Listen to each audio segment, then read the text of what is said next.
കണ്ടേ ഒളിച്ചു പോണല്ലേ സില്ലി ഗേൾ. എന്താ ഇവിടെ? അല്ല ഞാൻ വെറുതെ നിക്കായിരുന്നു.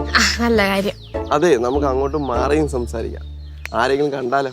വേണ്ട, ഞാൻ ഇതുവഴി മാറി അങ്ങ് പോക്കോളാം. അപ്പൊ ആരും കാണില്ല. അപ്പൊ ശരി എന്നാ കേട്ടോ. അല്ല അങ്ങനെ എന്നെ ഒഴിവാക്കി പോകണമെങ്കിൽ ഞാൻ വീട്ടിലോട്ട് വരും. ഇയാള് വീട്ടിലോട്ട് വന്നു നോക്ക്. വീടിന്റെ നടക്കെ വെച്ച് നിങ്ങൾ അടിച്ചുകൊല്ലോ. അങ്ങനെയാണെങ്കിൽ ഞാൻ ഉറപ്പായിട്ടും വരും. എനിക്ക് അടിയിടണ കണ്ടിട്ടെങ്കിലും ശിവാനിയുടെ മനസ്സിൽ ഒരു സിമ്പതി വർക്കൗട്ടായി എനിക്കൊരു സ്ഥാനം കിട്ടിയാലോ? അയ്യോ ആ വ്യാമോഹേ അങ്ങ് മനസ്സിൽ വെച്ചാ മതി കേട്ടോ ഷിബു മോനെ. മോനെന്നോ? എന്നെയോ? ഒന്നുകൂടെ വിളിക്കും. എന്താണോ വിളിച്ചോ? ഞാൻ അടുത്തോട്ട് വരാം. വരാന്നോ? ഇയാളെന്റെ പുക കണ്ടിട്ട് പിന്നെ മാറത്തുള്ളൂ. എന്റെ പുക കണ്ടിട്ട് ശിവാനിയുടെ പിന്നെ ഞാൻ മാറുള്ളൂ. എന്റെ പൊന്ന് റോക്സി ഒന്ന് പോ. ഇതെന്താ മിഠായോ? ഓ ഞാൻ ഇവിടെ നിക്കണമെന്ന് അറിഞ്ഞിട്ട് വാങ്ങിച്ചോണ്ടോന്നല്ലേ? പിന്നെ എനിക്കൊന്ന് വട്ട.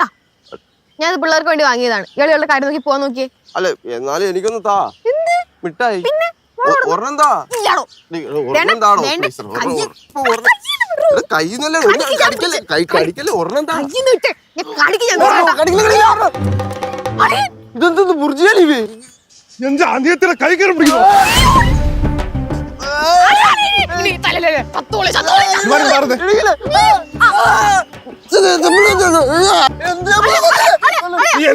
നീ എന്തിനാ പെമ്പിള്ളാരെ കൈ കയറി പിടിക്കുന്നത്? മുട്ടായി ഒച്ച കയറണം. പെമ്പിള്ളാറെ മിഠായി നീ മിഠായി തട്ടിപ്പറിക്കോ? തട്ടിപ്പറിക്കോടാ.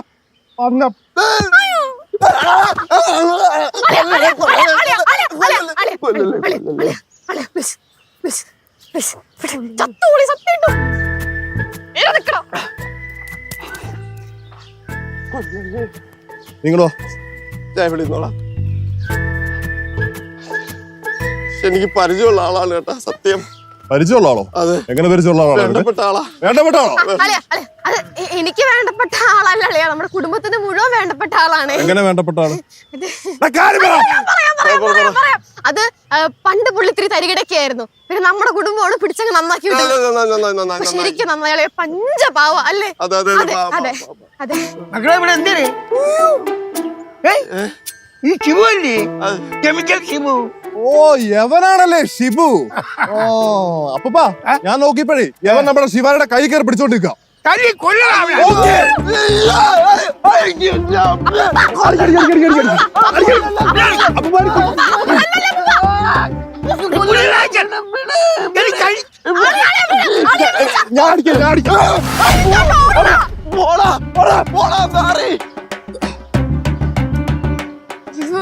ശിവാനി നീ വീട്ടിൽ പോക്കെ.